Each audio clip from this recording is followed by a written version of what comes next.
Yo, what is up, Hoophead Nation? And welcome to Buzzer Beaters, episode 62. And I gotta tell you, this is gonna be a juicy one because we're gonna be talking about a few things that we didn't see coming. First of all, the Spurs just had their first loss. And we don't know right now whether or not this is because the Phoenix Suns actually exposed Wembanyama.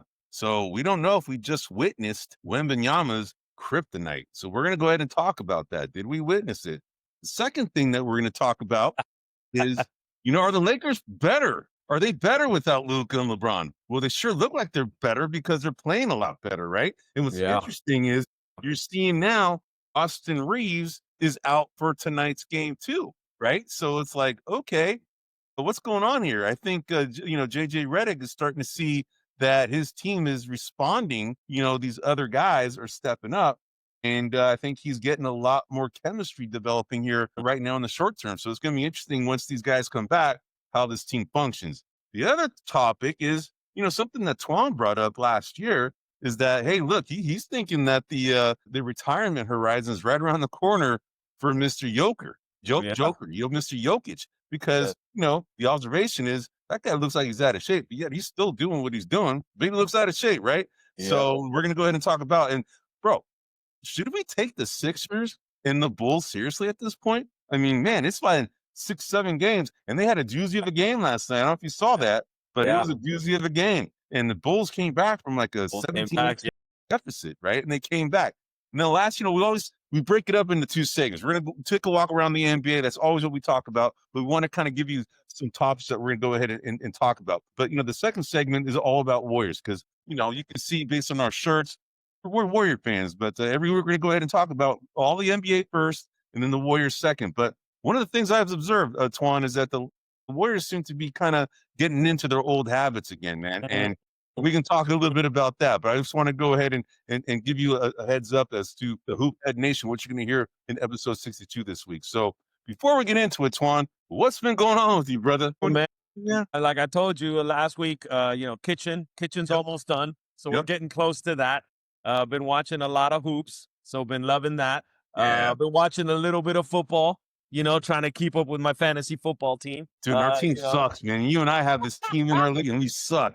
We call the my other squad's holding up, though. It's holding up, so we'll see. I'm making a little bit of a comeback. Oh, right on. That's the one that you have to pay $1,000 to play, right? Yeah. Ooh, you want some money last year? You're gonna put me on blast here in front of everybody. That's all right, bro. Hey, man. Hey, $1,000 it's a serious deal, bro. Yeah. Started off a little rough, but starting to climb up the charts now, Right on, man. Rowdle, the running back over there in Carolina. Dowdle, Rico Dowdle. Dowdle. Yep. He's been my superhero, bro. That guy's been piling up points left and right. So anyway, I don't want to take us off topic, but yeah, those are some of the things I've been focusing on this past week. Right on, brother. Right on. And for me, How about you? For me, I'm still dealing with this freaking gout crap, man. It's been like 6-7 weeks, man, and I'm like, what the hell's going on, man? It's kind of weird. I've been on meds, and it seems to not really help that much. So I'm wondering if I'm allergic to these things, man. But other than I'm hobbling around, dude. I haven't gone. I used to go to the gym like 4 to 5 times a week, bro. Like doing like high intensity interval training kind of stuff. Dude, I haven't been able to do jack in like 7 weeks, bro. I haven't done anything, dude. Yeah. So I'm surprised that my weight hasn't come back on. But I've only eaten 1 meal a day, right? So I've been doing the 1 meal a day OMAP, intermittent fasting thing for the last 2 years, and that's kept my weight off. Although that one meal, how much I eat, bro. I go to town on it, bro. But I've been scaling that back a little bit, bro.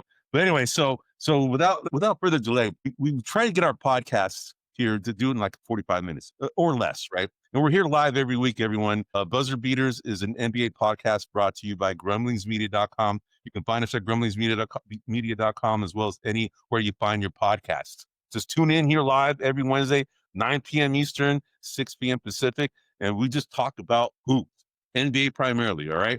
All right, man, let's go take a walk around the NBA. This time we're going to go ahead and start with the Western Conference because some of the teasers that we put up there primarily were Western Conference, although we did tease about the Eastern Conference with the Sixers and the Bulls. So first things first, bro, did you see the game with Wembanyama against the Phoenix Suns? I saw the highlights. I didn't see the game. For the lowlights, but go ahead. Yeah, I saw some of the impact that their double big man Phoenix attempt to guard Wembanyama was surprisingly effective.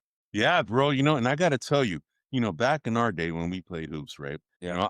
I'm not a center type. I'm 5'10", 5'11" at best, right? With a good pair of like sneakers, I'm 5'11". But I got to tell you, bro, anytime, I've always been a kind of a big burly guy, but anytime I saw a skinny tall guy, I'm like, dude, this is gonna be fun, dude, right? Because I always just block my shot. I'll screen them out. I'll move them around, bro, right? Yep. And that's the thing with Wembanyama.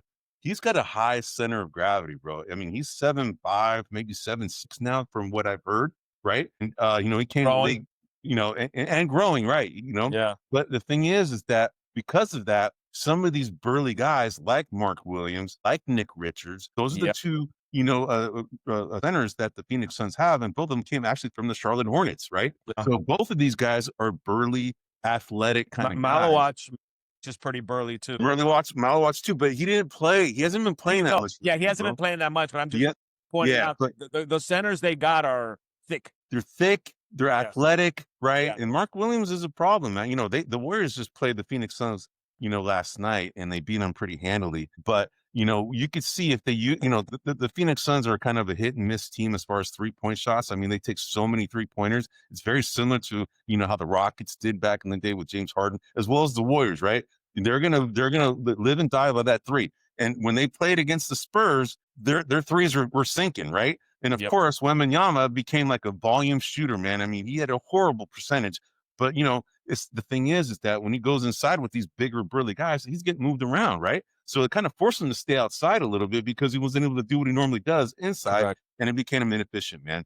What did you observe, man, if anything else that you saw from that game? No, I agree. In this day and age, one of the things that I always think about, because we, like you mentioned, we grew up old school basketball where the center played in the low post and didn't venture too far out. And now the centers are everywhere. They're asked to play defense out to the 3-point line. They're asked to come back and get rebounds and things of that nature. And I'm always kind of struggling, right, with like where should the center's natural kind of habitat be? Yeah. Both on offense, on defense. So clearly on defense, Wembanyama's going to be at the low post, right? He's going to block shots. He's going to try to do that. But if you got a big guy kind of posting down with him, that can prevent him from doing some of that, right? Just by posting him up. And so, and on offense, he clearly prefers the perimeter, right? Yes. Based on the way he dribbles, yes.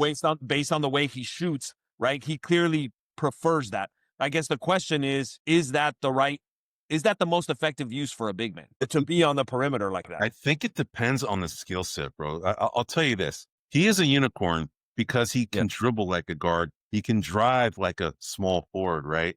The one thing that we don't know yet, and I don't think he's had to develop it yet, is that low post game. Where like he's worked out with Akeem in the offseason. I'm sure that's come into play with his footwork, but his footwork is when he's driving to the hoop, but not initially back to the basket kind of moves. He hasn't had to do that really yet. So in my opinion, he is close to a unicorn because of his skill set as a 7'5" guy, having the skill set of a guard. If you can go ahead and have a post-up game that's like kind of like Akeem Olajuwon was, like maybe a Kareem Abdul-Jabbar, like a Wilt Chamberlain, then you have the true unicorn right there. If you have that outside perimeter game as well as that low post kind of, dream shake, all these, being able to do like a shot from both sides, whether you're left or you're right, that in my opinion is, the epitome of a unicorn from an overall center standpoint. Now, you bring up a good question. Should a center reside inside or outside? It really depends on the skill set of the center, right? You're seeing a lot of these centers stay outside because, frankly, man, look, for me as a basketball player myself, big burly guy, dude, it took a lot of work to kind of do what I need to do down low. I could do it, man, but the bigger, taller guys are going to block my shot all the time. And if we're playing street ball, I can't call foul every freaking play, right? Because, that just slows down the game. But if I was in a game with the ref, I'll get the calls because I could, move around, move my body. But I had the skill set to be able to do both, but I just wasn't tall enough, right? I just wasn't being able to do that. For right now, and for me as a big guy, when I was playing down low, it's just a lot of work and just you take a lot of lumps and bruises. So sometimes I stayed outside because I could shoot, right? And it's a lot easier to score if you can do that. And you take a lot less lumps. And that's probably what's been kind of like something that Wembanyama kind of sees. It's like, hey man, I'm a big guy, but there's some bigger, stronger guys than me. And if I'm skillful out here to be able to shoot and be able to drive, I'll be able to save a lot more wear and tear on my body than if I just went ahead and stayed down low the whole time, right? So that's probably why you're seeing some of this right now with the NBA, because it's really a perimeter game right now. Everybody's No, it is. But the other question I have is, one of the added benefits when you have a big man that can come outside is that he draws the big man of the defense out. Yes. Right. Yes. I guess my question is, or my part of the solving of Wembanyama is, do you even want to do that?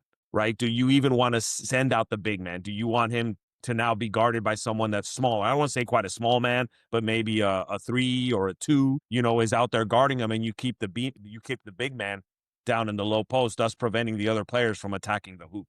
Right? Yeah. But with Wembanyama, it's kind of interesting just because of his, I look at him and I see a guard. I don't see a center. I see a guard. Yeah. Right. So what do you do with a 7'5", 7'6" guard? What do you do with that? Right now, if his perimeter shot, if he becomes a 44, 45% 3-point shooter, oh, God help us.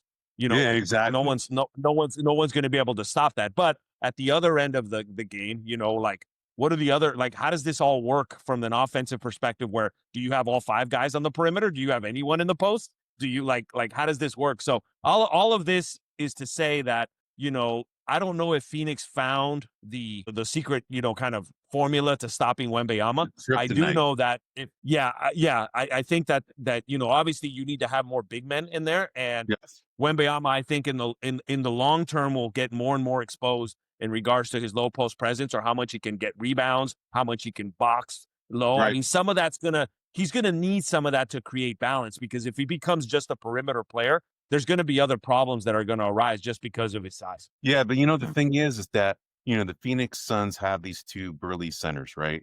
And it's kind of like, we're seeing the dawn of the big man coming back again, right? It's starting to come back. It started with the whole Twin Towers thing with Karl Anthony Towns and Rudy Gobert. They kind of were the pioneers of bringing it back, right? No, they're no longer together anymore, but the big men have come back a little bit because, the Phoenix Suns have those 2 guys. You also have Oklahoma City Thunder. They have Chet Holmgren. You also have Isaiah Hartenstein, right? Then you got freaking, the Rockets. They have Alperen Sengun, and now they have Steven Adams. They've deployed both of these guys at the same time, for multiple games, including against the Warriors, right? But, that gives teams a lot of flexibility. It kind of limits their offense if those guys really can't do anything offensively. They're both defensive-minded guys. But when it's a matchup-based league. If they're going up against a Wembanyama who is pretty close to a unicorn, they can go ahead and deploy these 2 big guys, and just the more agile guy like a Chet Holmgren can pretty much stay on the outside, and have a big guy down low for everybody else, who's trying to drive to the basket, right? Bingo. So so that's probably the recipe. Maybe this is the kryptonite right now that the Phoenix has revealed. Correct, but that kryptonite requires the talent, the ability to be able to do that. So in every example you've given, or most of the examples you've given, you got a stretch big and a traditional big, right? Steven Adams is by no means a stretch big. Rudy Gobert is by no means a stretch big. But he can guard the perimeter, bro. He can go unless it's Curry, right? But nobody can guard him. I'm poking fun at Rudy Gobert a little bit, but you're right. He can guard the perimeter, but in that matchup, let's just say Towns and Gobert were still together and they were playing against the Spurs. Towns would be the one to go out, I think, right? Or do you think it would be Gobert? I don't know. Yeah. And in the instance of Sengun, I mean, he can shoot the perimeter 3, but he's not a fluid type player. He's still a pretty heavy set player. Yeah. I hear you, man. I hear you. But, it's very interesting. I just wanted to say, as I teased when we first started this episode, did Phoenix essentially reveal the kryptonite, right? It's possible. We shall see what happens in the coming games, but it really, really depends on the personnel of the team that's defending, the Spurs. If they have 2 big guys where one can kind of stay outside, Mark Williams isn't that agile, but he's pretty athletic. So he's probably the guy that could probably, be deployed out there. Nick Richards is the same guy, but there's always going to be one guy left behind to be able to, defend everybody else, right? So, but let me ask you this, Eddie, just question here now. Do you think that any of the players you mentioned, Rudy Gobert included, would alter the shot of Wembanyama? No, they can't, but they can make it harder for him. Okay. Yeah. So some sort of like, so you think that he would make it harder than if you had Amen Thompson out on Wembanyama? If Wembanyama decides to pull up and has the strength to pull up anywhere without having to go ahead and do that crab dribble to be able to shoot, right? Yeah. He's going to be unstoppable because he has a pretty high release point. That's my point. His release is very high. It's very high. So the question I have is, does it matter how large the defender is on him? I think it does, because especially if you have somebody like a Chet Holmgren, somebody like a Rudy Gobert, somebody like a Şengün, right? He's pretty athletic too. Those guys can get their arms up quicker and at least give the facade that they're challenging the shot, right? Okay. So I think that, yes, I think they can.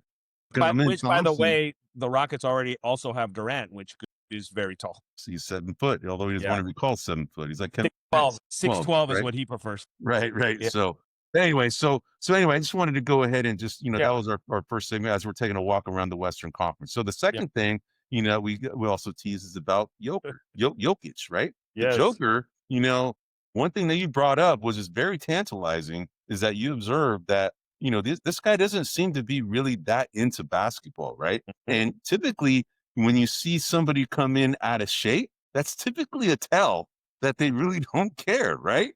And that was your observation. You're thinking, Joker, he only really cares about horses. And we all saw the excitement that he had when his horses won the race and stuff. He was like tearing up, crying, emotional. You never saw that when he's won his MVPs or his championships, right? Or his one championship, right? But so that you're the one who brought up this topic as far as like, whether we're seeing essentially the end is near as far as, Joker, as far as his, desire to continue playing in the NBA, man. So I'll let you go ahead and continue talking about that, because that was yeah. So the thing that I'm curious about is, what keeps him playing, right? If I could for a minute just reflect on what I think is going on, I think he sees basketball as a job. It's an occupation, pays the bills, whatever. But I don't know if like I said, I don't see him be emotional about the sport. I don't see him, necessarily seem like he cares. That doesn't mean he doesn't care. It's just my perspective. And so my whole thought process here is, at what point, how is he calculating all this? Like, is he trying to make a certain amount of money? Is he trying to make a certain amount of years? Does his ranking in the Mount Rushmore matter to him at all? Yeah. Like, what's driving him to play? And the problem that I have with what appeared to be his kind of demeanor is that the minute that this becomes more problematic than it's worth, he's going to leave. And I think, right, because like now, I think, he looks at it as, hey, yeah. What I was going to say, Toine, is that I think the one thing that could essentially expedite your observation about him maybe leaving early is if he has a major injury, bro. A major injury, if somebody's not that into it, they're going to be like, man, this is it, I'm done, man. And he's fortunate that his game allows him to play this style that he plays, because he doesn't really work that hard, bro. If you watch that guy play, he doesn't work that hard. It's amazing how effective he is, man, because he is so smart. He knows how to go ahead and pass the ball without even having to look at where that pass is going. He's a big, strong, burly dude, right? And we brought this up before. He's got other brothers that are bigger than him, bro. Can you imagine that? I mean, this guy's a big dude. No, I can't. He's a big dude, right? And the thing is, he's not athletic. He's not even close to being athletic, right? He's just so freaking gifted from an overall basketball IQ standpoint. He just, he just has the ability, and his shot is unbelievable, dude. He's got a great shot and a really high release point. He's got the Jack Sigma kind of behind the back, man. He's way back there, man. And it's hard to defend that. He's got every shot. He can shoot the three at a pretty good clip. He can do the fadeaway Dirk Nowitzki shot. He could do the low post game too. Yeah, I mean, he's as close as we see as a unicorn, except that he does not have the athleticism like the Wembanyama, right? If you had Wembanyama with Jokic's skill set, that's the unicorn, right? Because Jokic can go ahead and play inside and outside, and he's effective at both. inside and outside. He may not be able to shoot Correct. off the dribble like a Wembanyama can, right? Again, we're being nitpicky on what a unicorn is, but a unicorn to me is being able to do all of that as well as down low and being able to shoot off the dribble, shoot from outside, drive to the basket, do the the hooks from both, any shot from down low and be very efficient at it. And Jokic he's amazing at that, bro. I can't believe some of the shots he's able to make down low. So bring it back to your comment though, bro. I think that I kind of see what you're talking about. I can see that, he doesn't seem to be that interested as much. Maybe he never was, right? But I think that we're going to see him, if we ever see an injury from him, I think that's when you're going to see him kind of say, I'm out. Every once in a while, the golfer we talked about, I forgot his name, the one about that it provides for my family. I forgot. We talked about Scotty Scheffler. Yes, Scotty Scheffler. Yes. We talked about him, Megatron. Yep. Every once in a while, you run into an athlete that, and good for them, they refuse to let the sport define who they are, right? They consider themselves just a person that plays the sport, but it's not who they are. And I think that Joker is in that mindset. Like his interest, who he is outside of the sport. And you're right. And obviously what leads to getting injuries is being overweight, which he is right now. He's playing himself into shape, and so these are the things that could potentially come up. He didn't sign an extension when Denver offered him one. He said it's not a big deal. We'll get it done later. To me, I think he just needs time. I think he's thinking he needs time to just figure out what he wants to do. How's he going to proceed? I don't think I think other people are interpreting like maybe he wants to play for another team. I don't think it's any of that, dude. And I will tell you this, the one thing that might make him happy, and I don't see it happening, is if he gets the opportunity to play with some of his fellow countrymen. And not necessarily from his country, but from Eastern Europe, Luca, a couple of these guys. If he gets maybe somehow bringing, a little bit more of his feel to the team, in terms of his background and his culture, I think that may be something that would make him smile at least. But I don't see that happening. I think, or maybe just bring his horses and be a part of the halftime show and make him there all the time. That would make him happy.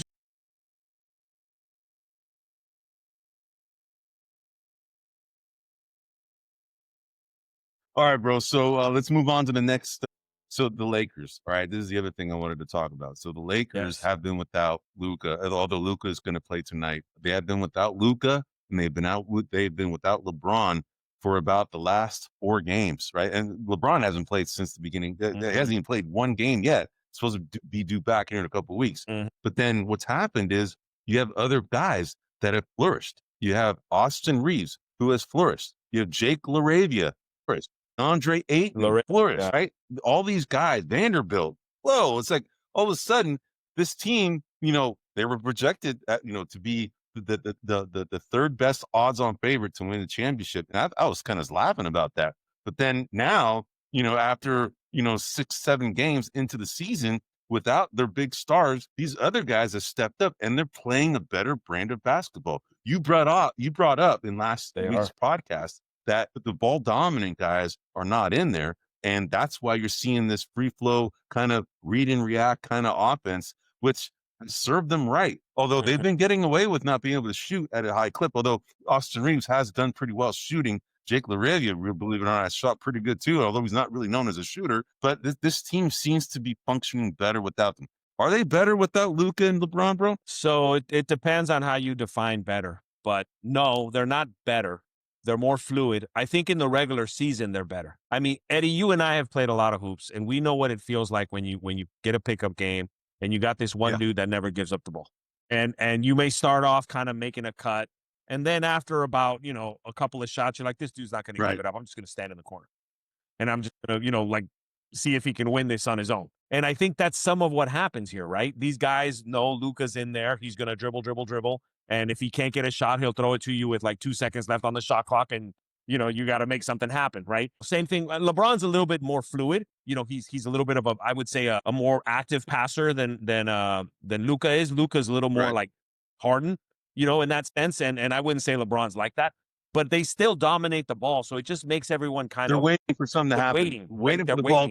They're waiting for something to happen. And right now they're all in it. Like, you need me. Right. I need to participate. I need to be part of this. So I think in the regular season, that's probably going to go. But when you get to the postseason, it's just, I don't think they could. I don't think they. Yeah, I agree with you. But what's happened here is it's a blessing in disguise, right? And this is something that we'll get to our Warriors segment, but in the years past when the Warriors won the championship, it's all strength in numbers, right? And a lot of times, when one of their main guys, whether it be Klay Thompson, Curry, Iguodala, Draymond Green, whoever, anytime those guys got hurt, they gave the opportunity, like a Sean Livingston, to step up. They gave the opportunity, like a Maurice Spates, to step up, right? And this is what I think is happening here, is that the Lakers, have a bunch of, just the guys, is what, to steal Charles Barkley, his moniker about what that is. But, they are filled with a bunch of guys that are kind of like that, right? They don't really have, their big three. We're seeing how talented Austin Reeves really is as a player. Can you believe that guy went undrafted? All right. That kind of shows you, like, what are these scouts looking at? These guys, this guy played that well, I'm sure, but they just saw, this guy just looks like one of these country guys, just doesn't know how to play. But, he's just, lucky. I don't know. Played at Oklahoma, had a pretty good career, but, we're seeing that guy he really has game, right? He is a gamer. He's a gamer. I like him, man, a lot. And I don't like the Lakers, and I hate calling out a Laker that I like, but I really like him, right?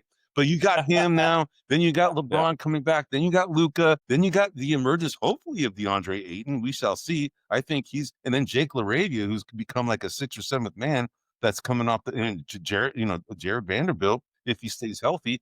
This team looks kind of, Rui Hachimura. This team looks kind of, scary a little bit. And then you got Marcus Smart, doing what he does, right? So this team could essentially emerge as a team to reckon with if if they continue playing the way that they're playing once those big guys come back, right? So you hope that they get the confidence and they're feeling more comfortable. DeAndre Ayton is the one that I'm really questioning. Like, once those come back, I think he's the most likely suspect to revert back to kind of his old ways. And the other person I want to bring up that's pretty much out of the rotation is Dalton Connect. Like, he's not even. He plays sparingly. Yes, he doesn't really play that much. I agree with you. He does not. Yeah. But what I will say is, I don't know how I felt about JJ Redick, the coach, but watching the team play right now really makes him seem like a better coach. When he's got the two stars there, they seem like the offense seems a lot more standstill. So I agree with you. Now, it remains to be seen. I think once those guys get integrated, we're going to see, if this way that the way the Lakers are playing, if this is going to, if it's here to stay, or if it's going to change once those ball dominant guys come back. Correct. I tend to believe that it's probably going to revert back.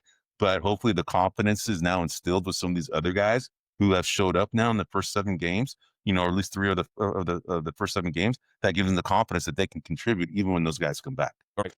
Well, the $1 million question is, if they both see, I think LeBron is a smart, and I'm saying smart enough. Obviously, he's a smart player, right? But he's smart enough to know and see this. And I think that he's the more likely candidate that would try to keep that type of vibe moving once he comes back. The question then becomes, can Luca be as effective if he doesn't have the ball all the time? I don't know. That remains to be seen, because we haven't seen that really. Luca's very good at, creating his own shot and giving other people a shot, but he has to have the ball in his hand to be effective, right? Yeah. He can't run off screens as well as some other players in the league. Yeah. He doesn't, he can pass the ball, but it's when he has the ball, like, dribbling, right? Doesn't seem like when he gets the ball and be able to pass it to somebody else, probably not as good as that as when he has the ball in his hand, because he can use his size to, essentially use leverage and create space, man. So, real quick. So we got 15 minutes, and I know we have to get through a lot more here, bro. But before I move on to the East, we kind of spent a lot of time in the West, but any disappointments that you've observed so far in the West? Some teams that you thought would be a lot better up to this point. It's a small sample size, but who stands out in your mind as teams that should be better when they're not right now? Well, the Rockets have seemed to found a groove. I would have suggested them last week, but they seem to have found a groove. Yep. The Clippers are still trying to, I think, figure things out. So I would say that they're probably, I wouldn't say a disappointment, but I think they're still trying to figure things out. Okay. Not really so much a disappointment, but I thought Utah started pretty strong. Yeah. And I don't know if you saw, but Kessler's out for the rest of the year now. Oh my God, I did not see that. Yes, shoulder surgery, so he's Wow. out. So that's kind of disappointing. Oh yeah. You got a lot of young players there. Kessler, marketing, Filipowski. yeah, and all of these guys that they're trying to like build something there. And so to have something like that happen, that's a little disappointing to see if they could, do that. Memphis has been very disappointing, in my opinion. John Moran has actually been Yes. suspended because of insubordination, right? Exactly. He's blaming the coaches for the opportunities he gets or the lack thereof. So that's been a little disappointing, I would say. And there was one of the Pelicans. They can't. Oh, shit. They can't seem to figure it out. They've only have one game won, right? Yes. But yes. Dude, the one I agree with you, man. And they have like Zion Williamson, like a guy who's actually gotten in better shape and actually shows like he's playing pretty well. Jordan Poole being on that team. That Trey Murphy. They have guys that can play. They don't have DeJounte Murray. So I don't know when that guy's going to come back. But they have a Grand Theft Alvarado. He's not necessarily a starter, but he's a good little scrappy little player. So they have players there. He's Missy. As a center. They have players there, but for whatever reason, they're just not meshing yet. And it's still early, but they shouldn't be 1-6, man. No, but I will tell you, Jordan Poole got benched, right? So he got taken out of the starting lineup. I never thought we got enough back for the Jordan Poole trade when we did it. But, in hindsight, that move, just getting rid of Jordan Poole, doesn't seem like such a bad thing. I think he hasn't really done anything since. He hasn't shaken the cobwebs due to freaking the whole Draymond Green incident, right? Well, I think we're beyond the cobwebs now, Eddie. I don't think maybe the cobwebs, or maybe he's just his confidence got shattered, man, from that, right? That could have a bearing on that, man. So, but then I would say, though, if that's true, then he was never going to be the player that he was. Yeah, maybe. You're going to run into something or another. Yeah, it's true. It's true. But the last team I want to point out in the West that's a disappointment before we move on to the East. Now, and then we have to get to our next segment on the Warriors. So the one team that's still, we brought it up last week, the Mavericks. The Mavericks are struggling, man. They're 2-5, right? They should be way better than that. I mean, they're below the Sacramento Kings, believe it or not, right now, right? Yeah. And we both picked Sacramento Kings to be down in the doldrums, right? But the Mavs have way too much talent. Now you got Anthony Davis, who got hurt again. His calf, right? He's out, right? And then you got, Gafford just got reintroduced. Lively has been out. This team, man, they remind me of the 49ers, man. They're always getting injured, bro. Man, I'm telling you, bro, it's brutal. But this team's a disappointment so far in the early part of the. It is, and we talked about it last week. A lot of it has to do with having flag run point. Yeah, doing that a necessity, but you would think D'Angelo Russell should be doing it, and he should. I think they should have Russell play point. I agree, bro. I mean, at least for the first couple of weeks, get a groove and then figure things out. But I agree with you, man. Yeah, so, all right, man. We gave a big inordinate amount of time to the West. Now we got to go ahead and go to the East. Now I brought up the Sixers and the Bulls, right? These are two teams that we had nowhere did we even think that they were going to be sniffing near the top. Now it's still early, small sample size, but they had a doozy of a game last night, bro. All right, the Sixers and Bulls were in a freaking dogfight. And I got to tell you, bro, Josh Giddey is balling, man. He is balling, okay? Last night, from a fantasy standpoint, he scored 63.9 points, bro. All right? And that's at a price point of like, I think it was like $8,900, right around there, in that range, $9,100, $8,900. That's ridiculous value right there, right? The guy is balling, dude. All right? Then you got Vucevic didn't even have that good of a game last night. He's typically their second best player on that team. It's just amazing how well this team is doing. Patrick Williams is doing what he does from a defensive standpoint. It's just, I'm amazed at how well that trade has worked out for both the Oklahoma City Thunder and the Chicago Bulls. Chicago Bulls sit at the top of the Eastern Conference right now, 6-1, right?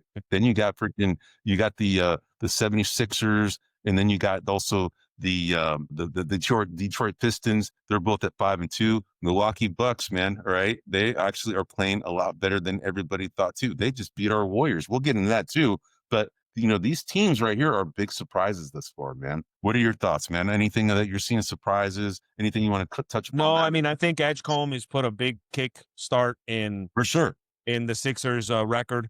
looks like the rookie of the year right now, bro. Yes, right He now, does. easily rookie of the year. Yes. Easily. And then Chicago Bulls, I haven't had an opportunity to watch them as much as you have. You got your little sneak peek box there, which you can see a little more. So I have not had the opportunity, but I have been keeping track of the stats. And yes, Giddey has been a monster. He's been doing well. Right now, I think you had an early question. I think this is sort of a mirage with the Bulls. You still think the Bulls are a mirage?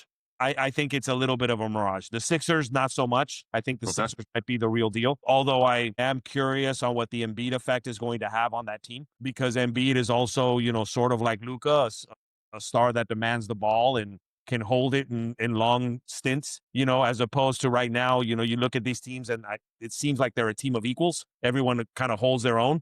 But I think Chicago will come down a little bit. Whether they'll stay in the playoff race, I think I had them out of the playoff race, if I recall correctly, in terms of our standings. But they may stake in that 7th, 8th, 9th role. But I think I think it's a little bit of a mirage with them. Yeah, you had them at the let's see, you had them at the 8th seed. That's where you had the Sixers as the 8th seed. All right, I had them as the 11th seed. The Sixers. Sixers. Yeah, the Sixers. You had them at the 8th. Yep. I'd had them at the 11th. We're way off right now, bro. All right. And by the way, since we're not gonna go ahead and display this week, but last week, as far as the standings contest, you were at 40. I was at 46. You were at 38. I was at 40. This week, you're at 40, and I'm at 46. So I've gotten a little bit better, and it's mainly because of the East. All right. But we're not going to talk about that much more. But anyway, so you're saying that the Sixers are potentially real, and then the Bulls are a mirage. All right, let me ask you this: I brought up the Bucks. Any disappointments that you can observe right now so far on the East? You have, of course, you probably think of the Knicks. The Knicks come up right up. The Orlando Magic and the Knicks, to me, are a big disappointment so far. Cleveland as well, right? Record-wise, Cleveland's down there. They're in the 7th seed right now. Yep. I would also say Atlanta, they're a disappointment. I agree. They're a disappointment as well. Their guard is out, right? He's injured for a while. He's not out the whole season though. What's his name? You talking about Suggs? No, not Suggs. I'm talking about for Atlanta. Oh, sorry. Trae Young. Yeah, Trae Young. Sorry, thanks. Age kicking in again. Yeah, so Trae Young is hurt, so he's out for a period of time. Yep. So we'll see how that comes around. But I would say that Cleveland and New York are probably the biggest disappointments right now, especially in the fact that Indiana, the Celtics, they don't have their whole team. Boston traded away half their team. So I would have thought that they're trying to take advantage of this. Detroit, I'm pleasantly surprised. They're a little better than I had even anticipated. I had them, I think, I want to say 4th maybe, but they're playing a little ahead of that. So yeah, you actually had them at 4. Yep. I also had them at 4. Yeah. So we're right in line. I mean, they're playing well. They're a good little team, man. So, and you picked that one up. And Milwaukee seems to have a little bit of a resurrection, with Turner and a couple of things, like you mentioned. Cole Anthony, Turner, Cole Anthony, AJ Green, who could shoot, right? Kyle Kuzma coming off the bench. It's interesting. They're playing way better than I anticipated. So, So, all right, man. So we're up against it. Now we're going to go ahead and go into our weekly Warriors assessment. So here we are, man. Here's what I wanted to bring up.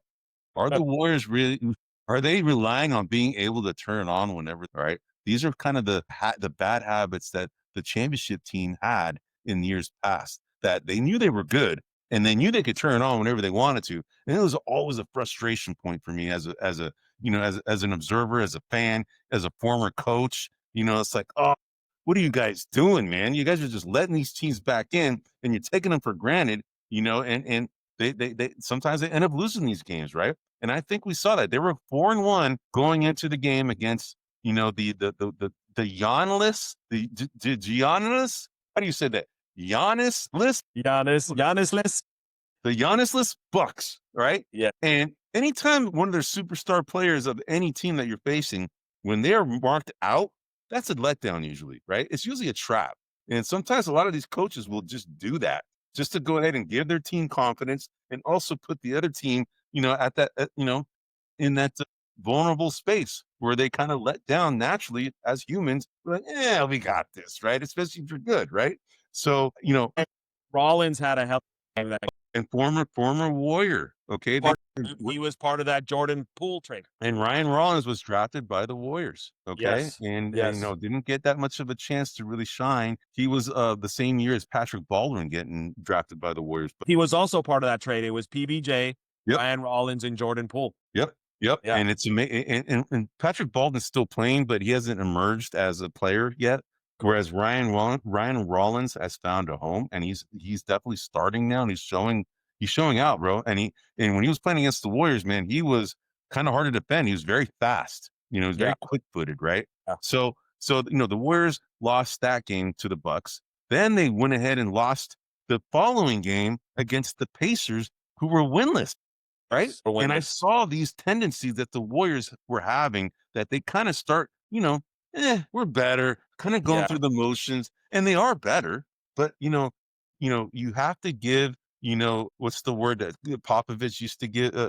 His term was like, you have to give your opponent, and you know, what is it? Deserving fear? I don't know. Like you have to. Just a healthy respect. Healthy respect for your opponent. That's what it is, man. And you can't just underestimate because you're better than them, right? You can't just show up and expect to win. And you would think that the Warriors, having won 4 championships, that this culture wouldn't let that happen. And it does still. Yeah. That's what really frustrated me, man. Yeah. So that's first observation. The other I wanted to make. The second one is the Young Bucks. Okay. This team is going to go as far. Oh, but I will tell you, in those 2 games in the East Coast swing, I did see some of his older habits starting to creep back in. Forcing a drive, you know, trying to attack when it's not there. Yeah. Some of those things were, but again, hopefully it's in check. It was better on this last home game last night. You know, he was a little more, but yes, I see that struggle.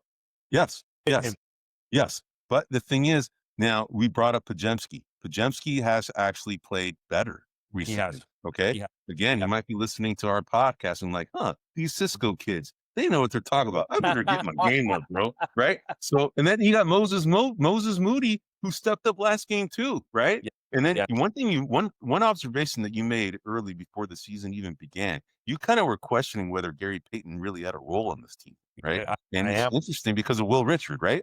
Interesting enough, Will Richard hasn't really been playing that much lately. It's mainly because, you know, your boy, your U3 and D favorite, dude, Buddy Hield. All of a sudden, he became a taken away from Gary Payton, dude. I don't know where that came from, man. That guy, he's really impressed me. Yeah. I mean, he has really impressed me. Like, you know, last year I remember when that 3 wasn't sinking. I'm like, get him out of here. Just get him out. Sit down. It's not working tonight. You weren't alone. Now I'm like, a lot of Warrior fans. No, now he's picking pockets. He's D'ing up people. Much more aggressive. I don't know if it's that buddy with Jimmy Butler, and he feels empowered by that, man. Empowered by that. He's like the jester of the team, like I mentioned last week, man. So you make Jimmy Butler laugh, you're gonna get power on that team, bro. That's it. You got the power. Yeah, you got the dual bobblehead with Butler, and now But you know, I got to tell you, bro, the one guy that's really impressed me a lot, bro, is Quinton Post. I think that guy is the steal of the draft last year. Honestly, I think that guy is a steal. Well, his defense is significantly better. Way better. And he's got attitude. That's what I love about him. It's like he really cares out there, right? And anything he does, he's all kissing the crowd. Yes. Right? He's like, what's going on? Love me. I love that, man. I really am impressed by him.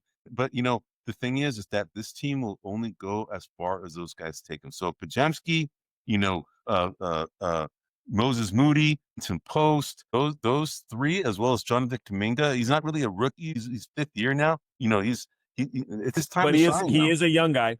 He is. He's only like 23, I think he is. Yeah, you know, but I think he is. But 22 or 23. He's 5 years in the league, man. It's crazy. But I would say that tonight against the King, because they're playing here in the next 15 minutes or half an hour, they're going to start.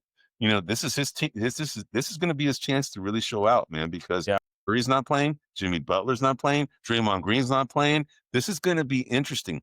I think Al Horford's playing, but dude, I mean, there's a lot of guys out, and this is his time to shine. So we're going to see what happens here, bro. Yeah. Anything you want to bring up? You know, one thing is, you know, we're picking on Joker, and Draymond's kind of doing the same thing. He's also out of shape. Yep. He's playing himself into shape.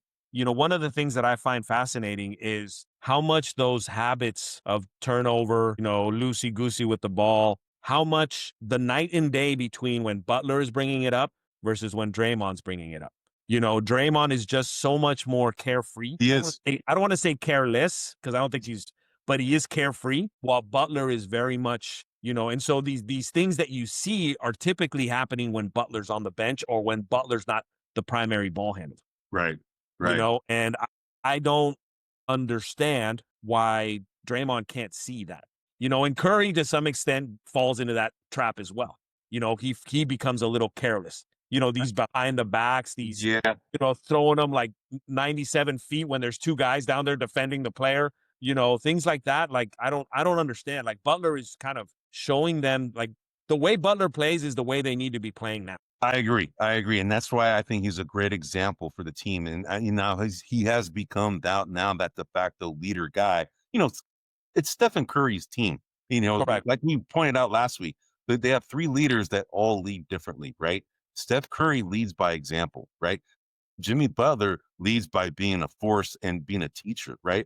Draymond Green leads by being emotional and gives a crap all the time and makes people, accountable, right? That's how he leads, right? And Jimmy Butler does the same thing, right? But I agree with you. The team, and I think a lot of the way that their read and react kind of offense kind of leads to a lot of turnovers. But anytime you're a leader of your team, namely like a Steph Curry, plays in a carefree way, doesn't really value the possessions a lot of times, and that's kind of always been his freaking issue. Turnovers, right? And then for years, you and I used to talk about our favorite guys on the team, and I never put Steph Curry at the very top. It's only because he frustrates the crap out of me with his freaking careless passing. But he does so many remarkable things that Steve Kerr is like, okay, I'll just deal with it, right? Yeah.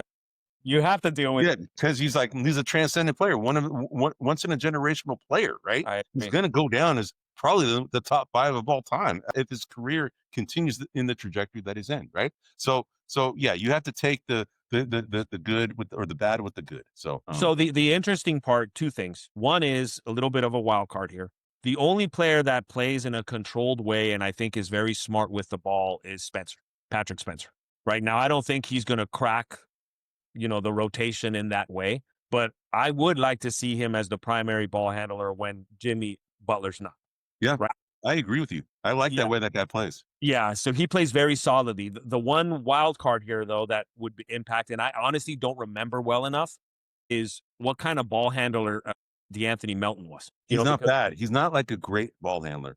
Correct, but he's a little loosey-goosey, right? He's more on the loosey-goosey side than he is on the control. No, he's more controlled. Okay, well then maybe he's someone we can look at and offset with Jimmy Butler once he gets back into the rotation. It's just that he's not a great ball handler. He can do it. He's just not great at it. He's good at it. He's not great at it, right? Okay. I would probably say that Pajemski, is probably a better ball handler than DeAnthony Melton. Yeah. But DeAnthony Melton will be smarter about because Pajemski sometimes does dumb things with turning the ball over, right? And he's not swift enough. He's not fast enough. Spencer is quicker. Spencer can get into holes and get into lanes and Spencer's an elite athlete, man. All right. Supposedly he's like he is. And forgive me, Eddie, again, my old age is kicking in, but the guard that we also had that played for the Cleveland Cavaliers now and he's playing on another team. Ty Jerome. Yeah, we had Ty Jerome, and he's proven to be pretty good. We have Rollins, and he's proven to be pretty good. I mean, we got a little bit of a streak of letting guards go that that are pretty good. That were pretty good, and I don't want Spencer to be in that long line of that because I think he can give you more than what we're asking of him. And that's their main shortage is really having backup guards that can handle the ball, right? That's why Pajemski gets a lot of playing time is because he's kind of like the backup point guard right now until maybe a DeAnthony Melton comes back because he can't play point guard. He just doesn't handle the ball as well as Pajemski. So that is, if I were to point out two weaknesses on this Warrior team. One is really having a reliable backup point guard, right? Yeah. They kind of do it by committee. And then the second one is, of course, their size. I mean, Quinton Post has definitely helped. He's gotten better from a defensive standpoint. He can, he can shoot great. And I love his tenacity. I love his energy. Then you got old man Horford, right? He still can play at 39, man. He's just not going to be able to play every freaking night because he's too old, man. Correct. You know? So, dude, I got to tell you, man, you got to buy some stock in Geritol, man. So, there's a lot of these NBA players are starting to play older in their age, right? Exactly. There's people out there like, what's Geritol? Right. I'm giving up our hands, man. All right, brother. Well, hey, man, we are at 53 minutes, man. And we went ahead and covered mainly the West and the East, some of our observations. We kind of tantalized the podcast by giving you some questions about Wembanyama, if the kryptonite of Wembanyama and how to neutralize him has been exposed. We shall see bigger lineups like the Phoenix Suns, like the Oklahoma City Thunder, like the Houston Rockets. Maybe they can neutralize him, because this guy was on an unbelievable pace. Then we also talked about the Lakers. Are they playing better without Luca and LeBron? I say yes, but it's gonna be they can't win without those two guys. But no, agreed. But like it depends on what your qualifications are for playing better. If you're saying the more the team is involved, you're getting contributors from every possible position, then yes, they are playing better. Yes, but they can't win without those other guys. But they need to play the way they're playing when those guys come back, right? Then we tantalize a little bit about Jokic. I want to call him the Joker, but it's Joker. Yeah. Jokic, right? The egg Joker. Yeah. Toine has been claiming that we're seeing possibly the end of his career drawing near, only because he doesn't seem to care that much. And anytime somebody shows up not in shape, that's usually a good sign. The guy still performs at an elite level, bro. Even when he's still averaging triple double. He's one of the most skilled big men we've ever seen. And as close as we're going to see to a unicorn, like I said, him and Wembanyama together are the unicorn, right? If you combine the skill sets of those guys. We talked about the Eastern Conference, about namely the Sixers as well as the Bulls, and then some of the disappointments that we're seeing, from both conferences. And then we kind of, like we do every week, we're going to cover the Warriors and some of our observations. The Warriors right now are 5-3. They're playing tonight. We pointed out that we think that they've kind of had this habit of being able to turn it on and off, and they because they are good, but they're older now. They can't be doing that anymore. And their young bucks need to step up. They're going to live and die by how well the young bucks play. And so far they've been kind of a mixed bag, right?